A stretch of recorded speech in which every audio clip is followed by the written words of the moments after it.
जी नमस्कार, मैं Indresh Mishra, diamond public high school Panna ideal Sanskrit teaching में आपका स्वागत है। बच्चों, क्लास 8 आज हम देखेंगे एकादशः पाठः शुभास्तानी। शुभास्तानी का अर्थ है सु माने अच्छा, भाष माने बोलना और तानी माने वे सब। तो वे सब अच्छे बोले गए वाक्य शुभास्तानी होते हैं। अच्छे श्लोकों में अच्छे वाक्यों का संग्रह किया जाता है शुभास्तानी। ये शुभास्तानी श्लोक आप जानते हैं प्रत्येक वर्ष 4 की संख्या में आपको कंठस्थ याद करने पड़ते हैं, परीक्षा में आते हैं ये। इनको याद करना भी महत्वपूर्ण है। ये श्लोक आप 4 याद कर लेंगे और बाकी के आप हिंदी अनुवाद अच्छे से सभी के आज देख लेंगे। पेज नंबर आप 41 निकालेंगे। एकादशः पाठः शुभास्तानी। प्रथम श्लोक है परोक्षे कार्यहंतारम प्रत्यक्षे प्रियवादिनम वर्जिते तादृशम मित्रम विषकुंभम पयोमुखम। अर्थात परोक्षे कार्यहंतारम, पीछे कार्य का विनाश करने वाला, प्रत्यक्षे प्रियवादिनम, सामने मुख पे मीठा बोलने वाला, वर्जिते तादृशम मित्रम विषकुंभम पयोमुखम, ऐसे मित्र को जहर लगे हुए मटके के समान त्याग देना चाहिए।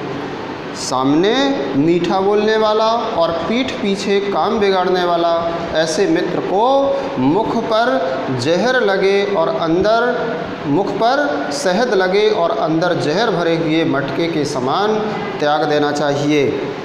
दूसरा श्लोक है अपूर्वः को अपि कोशो अयम विद्यते तो भारती व्ययते वृद्धिम आयाति क्षयम आयाति संचयात। हे सरस्वती जी, तो भारती सरस्वती जी के लिए है।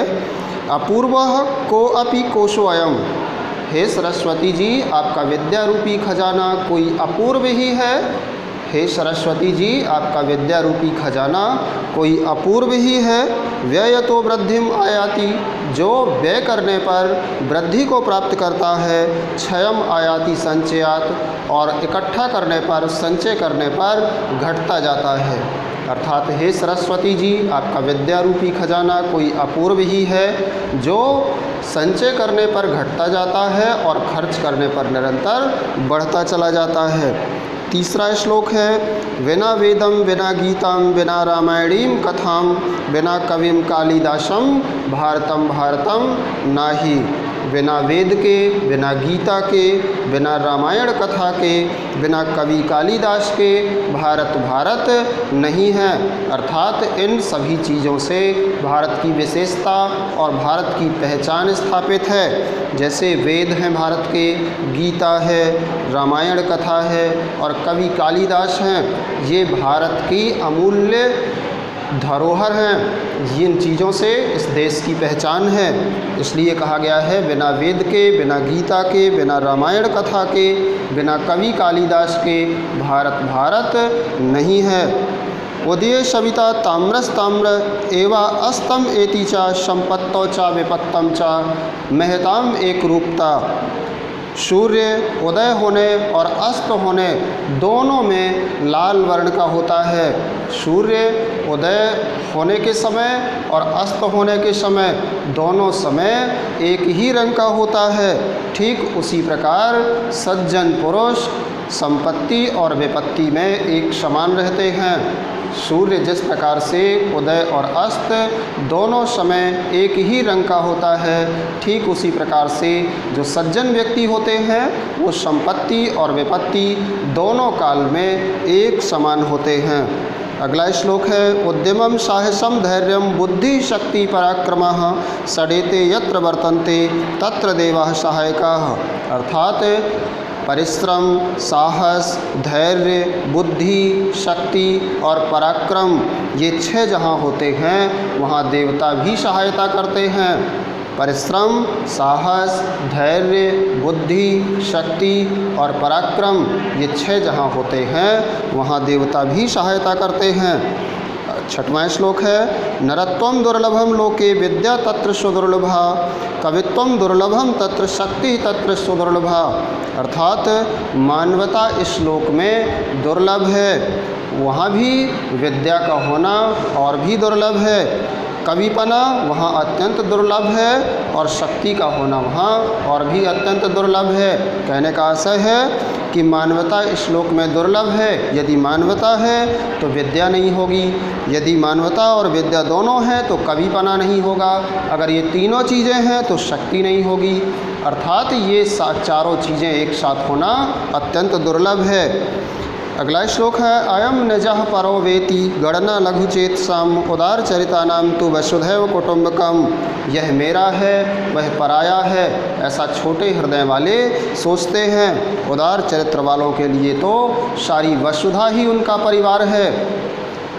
8वां श्लोक है छायाम अन्यस्य कुर्वन्ति तिष्ठन्ति स्वयं आतपे फलान्यपि परार्थाय वृक्षाय सत्पुरुष एव। अर्थात वृक्ष दूसरों के लिए छाया करते हैं और स्वयं धूप में खड़े रहते हैं। ठीक सज्जन पुरुष की तरह वृक्ष भी होते हैं। अर्थात वृक्ष सज्जन पुरुषों की तरह होते हैं जो स्वयं धूप को सहते हैं और छाया और फल दूसरों के लिए देते हैं। आखिरी श्लोक है इसका निंदतु नीति निपुणा ही यदि वा स्तवन्तु लक्ष्मी ही समाविशतु गच्छतु वा यथेष्टम अद्यो वा मरणमस्तु युगांतरे वा न्यायात पथा प्रविचलन्ति पदम न धीराः। अर्थात नीति निपुण निंदा करें अथवा प्रशंसा, लक्ष्मी आए या चली जाए। नीति निपुण निंदा करें अथवा प्रशंसा, लक्ष्मी आए या अपने इच्छित के पास चली जाए, आज ही मरण हो या युगों के बाद हो। धैर्यवान लोग कभी भी अपने न्याय पद से एक कदम भी विचलित नहीं होते। जो धैर्यवान व्यक्ति होते हैं वो अपने न्याय के रास्ते से कभी विचलित नहीं होते, चाहे नीति निपुण उनकी प्रशंसा करें या निंदा करें। लक्ष्मी आए या अपने इच्छित के पास चली जाए, आज ही मरण हो या युगों के बाद हो, धैर्यवान पुरुष कभी भी अपने न्याय पर रास्ते से एक कदम भी नहीं विचलित होते। इस प्रकार से बच्चों इस पाठ का हिंदी अनुवाद था इन श्लोकों का। आप इन श्लोकों में से कोई 4 श्लोक याद कर लेंगे। परीक्षा में 2 श्लोक पूछे जाते हैं याद किए हुए लिखने को, तो इन श्लोकों को आप वहाँ लिखेंगे और 2 श्लोक आएंगे आपके प्रश्न पत्र में जिनसे प्रत्येक श्लोक से 5 प्रश्न पूछे जाएंगे। उन्हीं श्लोकों से आप उन प्रश्नों के उत्तर देंगे। तो अगले दिन अब आपका इसका अभ्यास कार्य। आज के लिए इतना ही, कल मिलते हैं। धन्यवाद।